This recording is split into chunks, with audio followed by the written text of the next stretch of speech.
What up, everybody? This is your boy Dedrian Colon, and no, this isn't a wrestling review, which I do every week, but this is a review for the newest and latest Batman film, The Batman, starring Robert Pattinson. And boy, oh boy, this movie was fun. I enjoyed this film. This film was the closest feature film to the animated DC movies that most DC fans love those films. I love those films because the story is so it's so deep. Like, it isn't like this cookie cutter microwave storyline that, you see him as Bruce Wayne, you see him beginning, he fights, blah blah blah, the end, and boom, that's it. Like, it's microwave film. No, this was a story. They told a very good story, and the pacing of this film was excellent. There's parts that didn't drag or anything like that. This felt like you were watching a live action version of a DC Batman animated movie. That's what it felt like. If you were a fan of that, if you were a fan of the Gotham TV series, that's what it was. But overall, this film, I'll add a little bit more films that it kind of remind you of in certain scenes. Again, like the DC animated movies, the TV show Gotham. Again, Batman Begins, just the scenery and everything, but also the plot. It felt like a combination of a tamer version of Jigsaw from the movie Saw, and it had some type of elements from The Crow. Yes, the 1994 movie with Brandon Lee, The Crow. That's what it felt like. Batman, he was kind of like The Crow. Like, he was like, there were certain scenes where it's like, man, it's kind of creepy, man. It's damn. But again, I do have to reiterate that this Batman takes place in year 2. So this is his second year as Batman. He's relatively new. The cops really don't trust him, but there is an interesting element, something that happens in the film that it's a subtle message. They don't really, the characters in the story really doesn't address it, but in the film, mind you, this is year 2. In the film, Commissioner Gordon, he has Batman come along with him to a lot of these scenes that, the Riddler has, pretty much killed people and everything. And as Batman's coming with Commissioner Gordon, the cops stop him. Like, what are you doing here? This vigilante, this guy, what is this? This guy needs to get out of here. And when Commissioner Gordon is with Bruce Wayne, oh, hey, Bruce Wayne, hey, how's it going? Hey, how's it going? Yeah. And it's almost a subtle message of how this film is that they don't greet what needs to be addressed, but they welcome what looks great in appearance. I was like, whoa, that's a pretty subtle message to send. But no, this was a really good film. Every character in this film that had a major point did a very good job. They had enough. For me personally, it felt like they had enough time on screen, and it was so good. And whoever did the casting for this film did a very good job. And let me tell you, Colin Farrell, yes, Colin Farrell. Probably haven't heard that name in a while, but yes, Colin Farrell was the Penguin. Oh boy. It took me a while to really grasp at the end of the film, like, hey, that's Colin Farrell from SWAT. Like, that's Colin Farrell. Like, he's playing the Penguin. And man, it's such a, like, you don't see Colin Farrell, you see the Penguin. You see Cobblepot, Oswald Cobblepot. That's who you see. And it's such a, like, just like, whoa, this is crazy.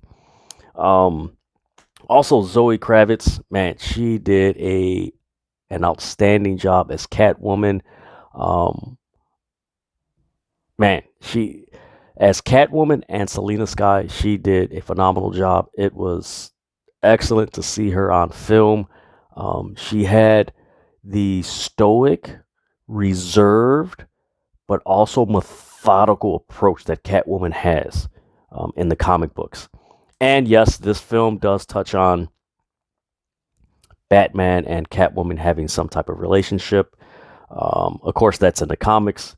I know many of us that are exposed to, the Catwoman Batman dynamic, especially on the TV show from the 60s, and of course Tim Burton's Batman, that there was a chemistry, but she just hated him because she was crazy and everything. But this one touches on their relationship, that there is a thing going on, and just like, man, Batman, man, that's tough, bro. That's tough. Woo, that's tough to pass up, man. But no, man, this film was, I recommend it. The Batmobile looked really really cool. Like the scene where there's a chase between Batman and Penguin, and they're actually going down the wrong way on the highway, and the way it's shot, and just you don't get much of the Penguin, his expression, or Batman. You just get glimpses, like, and you just get a lot of the people seeing these two cars chase each other going the opposite direction, where it's like, whoa, man, this is crazy. And it's crazy because it just seems, it's almost like a hidden message in the film, like Batman and Penguin. We'll see if this film results in sequels, but it's almost a metaphor of like Batman and Penguin are going against what everyone else is doing. It's a lot of subtle messages, and man, this was a really good film, man. Trying to think of what else was there, but I'm just gonna break down the characters and just how they were, and just their characteristics in the film. It's the best way to do it, because to the story, the pacing is good for the story, but it's a very good pacing where there's so many things that happen, and by so many things, I think it's maybe 1, 2, 3, 4 victims, but it's the victim, and then it's a detective film. That's what it is. It is a detective film. It's not something for kids. It's at least 2 hours and 56 minutes. So I do not recommend this for any small kid. Maybe a preteen. Yeah, a preteen, maybe. But anybody younger, no. This isn't the Batman that you've seen a few years ago with Ben Affleck and Aquaman. No, this is not that Batman. This is a Batman that you watch on AMC on a Sunday at 8 o'clock or something like that, from Breaking Bad and all that. Like, no, you don't. This ain't for the kids. But yeah, Batman, Robert Pattinson, man, such a great job. This Batman was more of a detective than any other Batman that we've seen on screen. Like, this was more of a detective. You didn't get the feeling of, hey, this is Batman, the superhero. Like, no, you got the feeling like this is year 2 Batman, and he wants to find out answers. And man, that he beat the hell out of some people, man. Whew, man, he beat the hell out of some people. He was very brooding.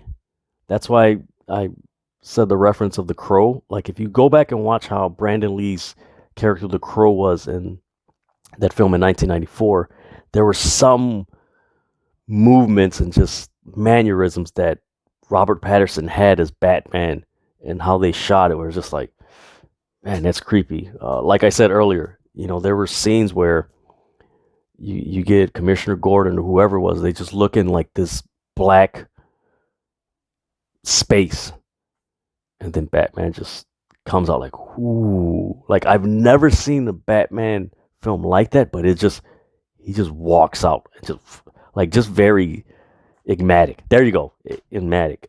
One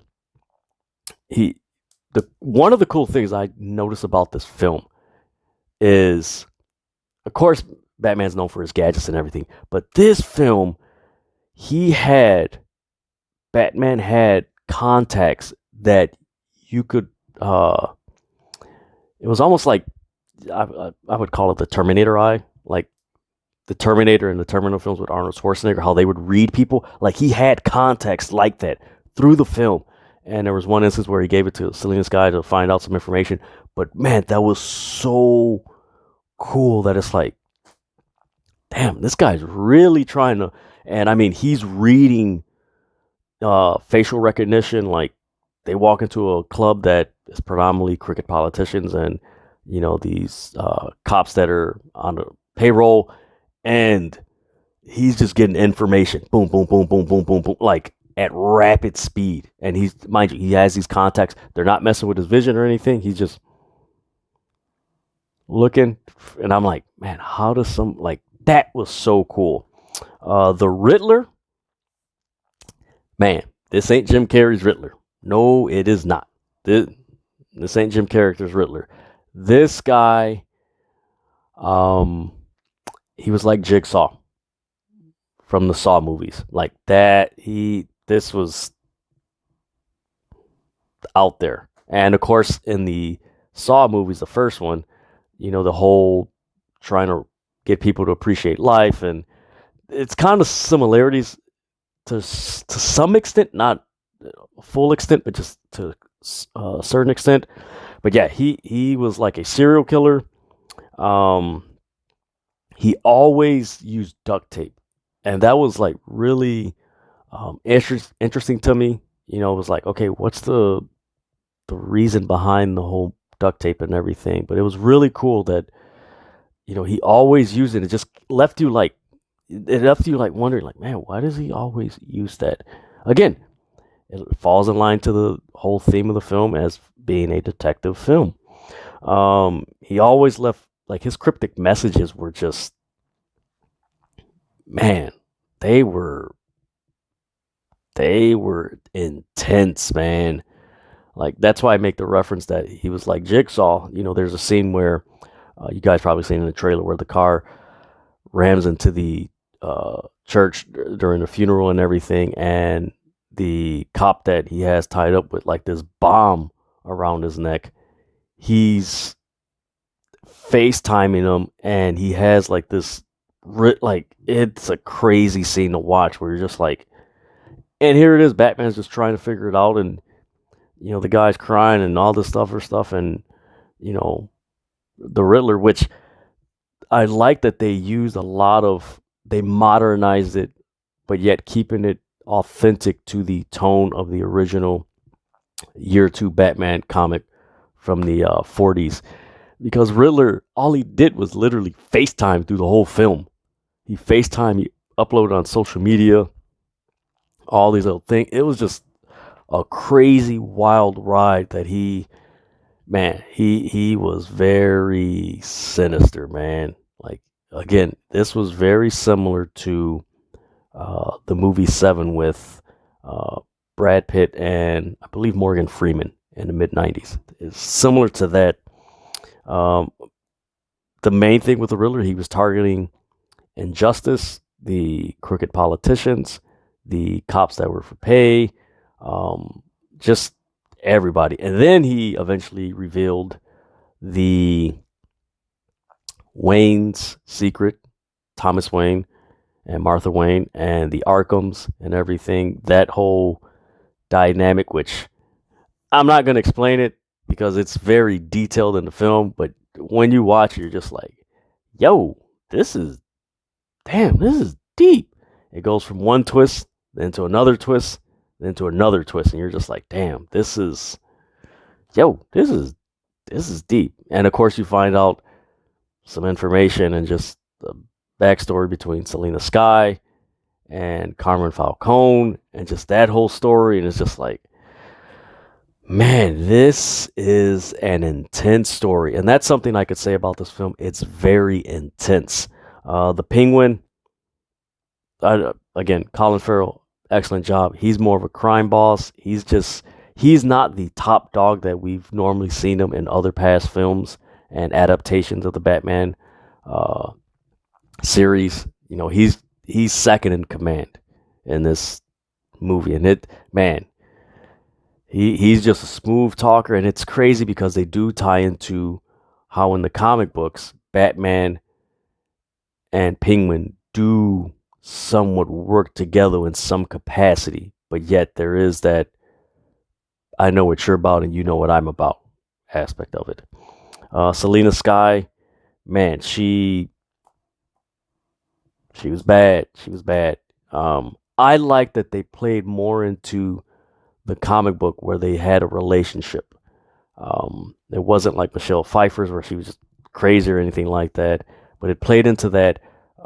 She worked with the Penguin in the beginning of the film, and she worked with Batman for the rest of the film, and you did get these moments of okay, they're Batman and Catwoman got a little thing going in between. It was like, okay, I see what this is about. But it was cool at the end when everything, you know, just calmed down. Typical Batman film. Um, she looks at him and she's like, "Why don't you go away with me?" And that brought me back to an animated movie. I can't remember the anime. Forgive me, guys. Um, but it was the exact same scenario where Batman and Catwoman had this thing, and she's like, "Why don't you go away with me and leave the city alone? It can never be rebuilt." Because that just wound up happening in the film that freaking not Joker, Riddler set off these damn explosive. It flooded, and then they had to. It was just chaos. They had to impose martial law. They rebuild, and she's just like, "Why don't you leave the city? There's no hope for the city. Just come with me, and we can." The Batman and the Catwoman kind of goes together. And he's like, "No, I gotta stay." And he looks up, and mind you, while they're talking, it's getting close to, it's like halfway through sunset, almost getting into the evening. Like it's like evening getting into the night. And he looks up, and you see the bat signal. And she looks at the bat signal, and she looks at Batman, and she's like, "Well, I see someone else has your heart." It's like, damn. It's like, oh man, it's like the comic book. Like, damn. Oh my god. Um, but yeah, she did a wonderful job in this film. Commissioner Gordon, Jeffrey Wright. I love this Bruce Wayne. I liked it. Again, everything about this film was about Batman year two, of Bruce Wayne being Batman in year two. And Commissioner Gordon was skeptical with Batman. He's like, he worked with him, but then he was just skeptical. Like, okay, is this guy like, is he all there? But as the film progressed, him and Batman, it was a perfect tandem. Like this was something. Like again, if you're a fan of the DC Batman animated movies, this film was like a live action version of it, especially with the interaction between Commissioner Gordon and Batman. It was just a fluid, man. They work so well together. It's like, man, I'm watching a live action version of the animated movies from Batman. It's like, man, this is dope. And it was so fluid, and just what I liked about it, there was a strategy. Like they were very strategic and methodical. And mind you, at the same time, these two guys are working together, Batman and Commissioner Gordon. They're also halfway through the film working with Selena Sky, aka Catwoman. That was pretty fun. Alfred, another aspect of this film, you didn't see too much of Alfred as far as what we've previously seen, different variations of Alfred in previous Batman films in the Justice League. But this one was really cool because he was helping Batman just decode all these Riddler's gifts and just all these riddles, and just it was just crazy. And he mentions like, yeah, I'm using my military skill to work this out. And it's like, man, this is so cool. And that was one of the common themes of this film, that Batman, Commissioner Gordon, Alfred and Selena Sky were very strategic in figuring out what's going on. And I don't think a lot of Batman films, to my knowledge, thinking like a lot of Batman films really didn't go in that direction. Even the Christopher Nolan films with Christian Bale as Batman really didn't go into, okay, I got to figure this out. It was more, again, the superhero aspect, like, hey, I have to save this because I'm Batman. It wasn't, I want to figure this out because I want to get to the truth, which is somewhat the nature in the animated movies. But yeah, he did a really good job. There are moments where you're just like, oh my god, what happened to Alfred? Like, is he okay? Like, oh my god, what's going on? Um, Gotham City, the way they shot this and just everything, like, man, this was cool. Like, it didn't focus on Gotham City so much as the aesthetic. Like, it really, they shot Gotham City the way you see it in the DC comic animated movies, Batman movies. Pretty much identical, almost. Um, the crime bosses, John Turturro, man, he did an awesome job as Carmine Falcone. He just brought so much flavor, and I think that's something to say about this film, that all these actors brought a flavor to this Batman film.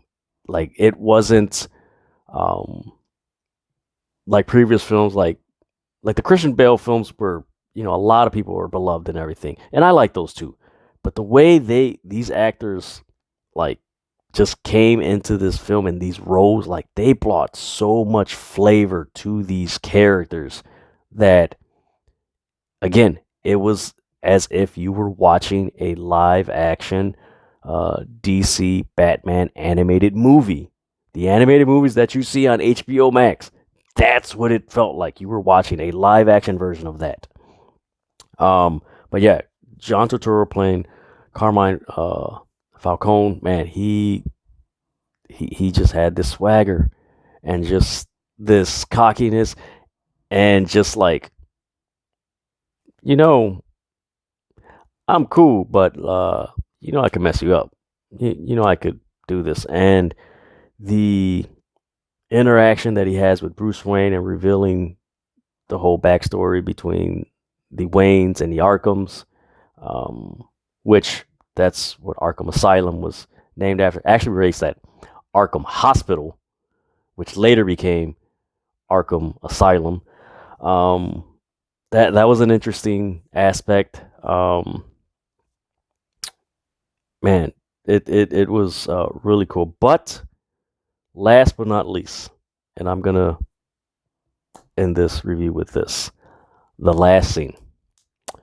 The last scene, you see the Riddler in prison, and by this time, he's got his final thing. They locked him up, but his last riddle, he revealed, like, yeah, you're gonna lock me up, and I'm gonna cause chaos in the city, and that's what wound up happening until they got everything under control and things like that. But he's in the prison, and he's talking to another prisoner, and the other prisoner just starts laughing, and he's talking to him, and he's kind of giggling and back and forth. They're talking, and this other prisoner is just laughing, and they just fade to, like, they zoom out to this wide shot of these guys laughing, and then boom, the film ends. But yeah, this film, I recommend it. You will be entertained. It will keep you very interested because the story, if you like detective films, if you like mystery films, like, okay, who's this? Where's this going? Who's this? If you like that aspect, and also if you are a Batman fan and you like the DC Batman animated films, which are on HBO Max, you are going to love this film. I can't say enough about it. It was fun. I was really, like, surprised at how well Robert Pattinson played Batman. Like, this was really good, and it it's it's it's interesting because when you watch him in the film, it's like, man, he actually could have played Batman. Like he could have played.